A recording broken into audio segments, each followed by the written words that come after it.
강의 시작하겠습니다. 원자가 이온으로, 이온이 화합물로 두 번째 시간입니다. 지난 시간에는 여러분 이온에 대해서 배웠었는데요. 자, 우리 그 전에 염화나트륨. 자, 염화나트륨이라는 단어를 언제 우리가 들었었냐면 불꽃 반응할 때 선생님이 얘기를 했었어요. 그래서 염화나트륨 이런 것들이 과학실에 가면은 가루로 되어 있는데 얘를 물에 녹여서 선생님이 불꽃 반응을 보여줬었죠. 자, 이렇게 이런 가루를 물에 녹였을 때 뒤에 수용액이라는 단어를 붙이게 됩니다. 근데 염화나트륨 수용액에 이렇게 전류를 흐르게 했더니 이렇게 연결을 했어요. 그래서 여기에 예를 들면 전구를 이렇게 연결했더니 불이 빵빵빵 이렇게 켜지게 됩니다. 그 말은 이 물 안에서도 전류가 흘렀다고 우리가 생각할 수 있는데 이 전류가 흐르는 이유를 생각을 해봤더니 자, 어떤 아이는 플러스 전하를 띠고 어떤 아이는 마이너스 전하를 띠어서 플러스 전하를 띠는 아이는 마이너스 극 쪽으로 붙으려고 하고 마이너스를 띠는 아이는 플러스 극 쪽으로 붙으려고 하다 보니까 이렇게 전하를 서로 전달해 주더라. 그래서 전류가 흐를 수 있다. 이렇게 얘기할 수 있겠는데요. 자, 그 말은 이 안에 플러스 전하를 띈다. 마이너스를 전하를 띈다. 자, 여러분 원자는 전하를 안 띄었죠. 중성 상태였는데 이렇게 전하를 띄는 아이를 뭐라고 했었죠? 그쵸? 이온이라고 했었죠. 그 말은 이 수용액에서 이 염화나트륨 가루가 뭘로 존재한다는 이야기냐면 그렇죠. 이온으로 존재한다는 이야기죠. 그래서 이온으로 존재하기 때문에 양이온, 자, 플러스 전하를 띠는 양이온 같은 경우에는 이렇게 마이너스 극 쪽으로 붙게 되고, 그렇죠. 마이너스를 띠는 음이온 같은 경우에는 플러스 극 쪽으로 붙는다. 그렇기 때문에 전류가 흐를 수 있다. 이렇게 이야기를 할 수가 있겠는데요. 그러면 염화나트륨, 이 가루는 도대체 무엇인지 이것에 대해서 배워보도록 하겠습니다. 자, 어떤 상황이 되냐면 여러분 나트륨 같은 경우에는 전자 하나를 항상 잃어버리고 싶어 합니다. 전자 하나를 이렇게 버리고 싶어 하는 아이예요. 근데 염소 같은 경우에는 항상 전자 하나를 얻고 싶어 하는 아이입니다. 나트륨은 전자 하나를 버려요. 그런데 염소는 그렇죠. 전자 하나를 얻게 되죠. 자, 얘가 버린 전자를 염소가 이렇게 얻게 되다 보니까 나트륨이 어떻게 되냐면 양이온이 되는 거죠. 전자 하나를 버려서. 근데 그 버린 전자 하나를 염소가 먹어서 염소는 음이온이 되게 됩니다. 자, 이렇게 양이온과 음이온이 되게 되면요.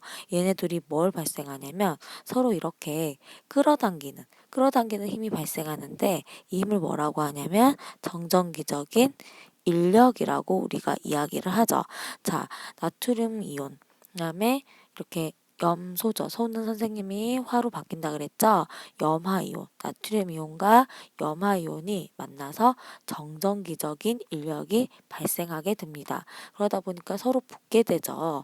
그래서 쭉쭉쭉쭉 끌어당기다 보니까 얘네들이 서로 나트륨 이온이랑 염화이온이랑 이렇게 붙게 돼요. 붙으면서 어떤 일이 발생하냐면 새로운 이렇게 결합을 하게 되죠. 결합. 자, 붙습니다. 그래서 결합을 하게 되는데 이 결합을 하게 돼서 새로운 뭔가 성격을 갖는 아이로 탄생을 하게 되는데 이렇게 탄생한 아이를 뭐라고 하냐면 이온 결합으로 인한 화합물이라고 하죠. 그래서 이런 아이들을 이온 결합을 했다. 자, 이온 결합을 했다. 왜냐하면 이온들끼리 만났기 때문에. 그래서 이온 결합을 해서 새로운 물질로 태어났다고 해서 이렇게 태어난 물질은 이온 결합 화합물 이렇게 이야기를 합니다. 그래서 이렇게 이온들끼리 양이온과 음이온은 서로 이렇게 정전기적 인력 때문에 만나려고 하고요. 이 만나서 하는 것을 이온 결합. 자, 이온 결합으로 인해서 생긴 새로운 물질을 이온 결합 화합물이라고 하게 됩니다. 그래서 나트륨 이온과 지금 염화 이온이 만나서 이온 결합 화합물이라는 걸 지금 만들었는데요. 이 이온 결합 화합물을 만들었을 때 그 화합물의 이름은 무엇인지, 그 다음에 화학식은 어떻게 쓰는지에 대해서 이번 시간에 또 배워보도록 하겠습니다. 자, 일단 화학식 쓰는 것부터 배우겠는데요. 항상 양이온을 먼저 쓰고요. 그 다음에 음이온을 나중에 씁니다. 자, 예를 들면 나트륨 이온과 염화 이온이 지금 만났어요. 자, 이온 결합을 했습니다. 이온들끼리 정전기적 인력에 의해서 결합을 하게 되죠. 자, 그러면 항상 쓸 때는 나트륨 이온 먼저 쓰고 음이온 먼저 쓰는데 여러분이 보통 이렇게 써요. 근데 절대 이렇게 쓰면 안 됩니다. 자, 새로운 물질로 탄생했을 때는 자, 새로운 물질로 탄생했죠. 그때는 전하를 띄지를 않아요. 그래서 이렇게 위에 표시를 해줄 필요가 없고요. 어떻게 쓰시면 되냐면 그냥 이렇게 양이온 먼저 쓰고 음이온 이렇게 쓰시면 됩니다. 항상 쓸 때는 나트륨은 똑같이 앞에 대문자, 소문자, 얘도 대문자, 소문자 해서 이렇게 쓰시면 돼요. 붙여서. 그 다음에는요, 자, 결합하는 양이온과 음이온의 개수비를 구하는 건데, 여기서 말하는 이 개수비는 꼭 방금처럼 나트륨과 염화이온은 한 1대1, 하나당 하나, 이렇게 우리가 만났었는데, 하나당 2개, 뭐 하나당 3개, 이렇게 만날 수도 있거든요. 그래서 개수비를 구하는 게 또 먼저입니다. 예를 들면은 이렇게 마그네슘 이온과 염화 이온이 만나려고 합니다. 자, 근데 이런 경우에는 마그네슘은 전자 몇 개를 버리고 싶어 하죠? 자, 그쵸. 2개를 버려야 돼요. 2개를 버려야 얘가 이제 이온되고 안정될 수가 있습니다. 근데 염화 이온은 몇 개만 받고 싶어 하죠? 자, 1개만 받고 싶어 하죠. 근데 둘이 뭔가 만나려면은 항상 조건이 충족이 돼야 돼요. 그래서 마그네슘이 2개를 버리니까 염화이온이 친구를 한 명 어디선가 데리고 옵니다. 그래서 친구 한 명이 같이 붙어요. 그래서 너도 하나 가져라 해서 이 2개를 얘 하나, 얘 하나 요렇게 갖게 되죠. 그래서 개수비를 구하는 건데 여기서 말하는 개수비는 자, 결국에 마그네슘 이온은 몇 개가 필요하죠? 그죠? 전자 2개를 버리니까 얘는 1개가 필요하죠. 얘는 1개가 필요한데 염화이온은 몇 개가 필요하냐면 지금 2개가 필요하죠. 그래서 개수비를 굳이 써보자면은 자, 이 마그네슘 이온 대 염화이온은 마그네슘 이온은 하나, 염화이온은 2개 필요하니까 이렇게 써주셔야 됩니다. 여러분이 이 위에 거를 가지고 2대1로 이렇게 생각하시는 경향이 있는데 절대 그러시면 안 되고 오히려 2개 버리는 애니까 하나만 필요하고 2개 버려서 하나씩 받기 때문에 받는 아이가 2개가 필요하니까 1대2 이렇게 써주셔야 돼요. 가장 쉬운 방법은 자, 이 마이너스 앞에 사실 1이 이렇게 생략이 돼 있죠. 그죠? 1이 생략이 돼 있는데 어떻게 생각하시면 되냐면 자, 2 얘가 2고 얘가 1이죠. 자, 얘를 반대로 써준다고 생각하시면 됩니다. 반대로 써주면 된다고 생각하시면 되시고 좀 더 구체적으로 생각하려면 2개 버리는구나. 하나 얻는 애가 2개 필요하겠구나 해서 1대2 이렇게 써주셔도 되고요. 그래서 어떻게 또 쓸 수가 있냐면 선생님이 조금 더 얘를 줄여가지고 자, 여기 공간을 조금 만들어서 쓰도록 하겠습니다. 자, 좀 쉽게 하려면 여러분 지금 이 상태잖아요. 그래서 얘를 2를 이쪽, 자 여기 1이 생략이 돼 있는데 2를 이쪽 이렇게 쓰시면 1대2 이렇게 쓰실 수도 있습니다. 그래서 이렇게 위에 있는 자 이온에 붙는 자 이 전자를 얻은 거, 그다음에 잃은 거의 개수를 이렇게 반대로 써주시면 됩니다. 자, 그 다음이 이 개수비를 원소 기호의 이 오른쪽 아래 숫자로 표시하는 건데요. 자, 예를 들어 보겠습니다. 방금 이런 경우에 자, 1대 2로 만났죠. 자, 마그네슘이 하나만 있으면 됐고요. 염화이온은 2개가 필요했어요. 그럼 어떻게 쓰냐면 자, 마그네슘 항상 양이온 먼저 쓴다고 했죠? 자, 이 아래쪽에 개수를 써줍니다. 그 다음에 염화이온은 2개가 필요하다고 했죠? 그럼 여기에 이렇게 숫자를 써주는 거예요. 근데 중요한 거는 우리가 계속 이걸 뭘 했었죠?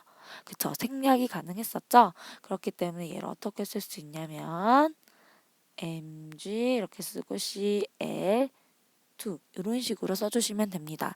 자, 잘 보시면 양이온 먼저 썼죠?